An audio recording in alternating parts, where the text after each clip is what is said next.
Baby ఇవాళ బయట తిందామా? ముందు మనం బ్రతకటానికో దారి, ఉండటానికో ఇల్లు, అందరూ గౌరవించేలాగా ఆస్తిపాస్తులు, ఆ తర్వాత అన్ని. ఆపే వెళ్ళి పచ్చడి వేసుకొని తిందాంపా.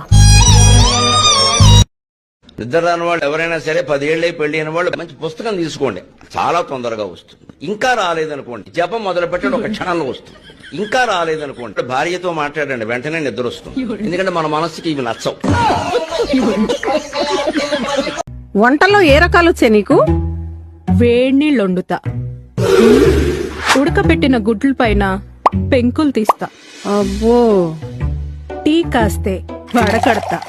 ఆహా, ఇంకా 4 లో నుంచి 4 తీసేస్తే ఎంత? నాకు తెలీదు, నాకు అస్సలు తెలీదు.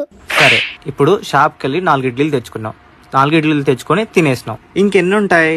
సాంబార్ సాంబార్. పాలని మెంగిపోయిన ఎటువైనావు? నేనెక్కడికి పోతా? పొంగే పాలకాడు ఉండాలి, పొంగే బువ్వకాడు ఉండాలి. ఒక్కొక్కళ్ళని చూడు, Dubai, Canada, America, Australia, Germany ఇవన్నీ చూసేదందుకు పోతారు. నేను మాత్రం కిచెన్ పూర్ నుంచి బాత్రూమ్ పూర్ నుంచి పాల్కన్ పూర్, గీడికే తిరుగుడు నాది. పాలు వంగిన ఏడికి పోయినో అంటాండు, ఏడుకో తీసుకుపోయినట్టు.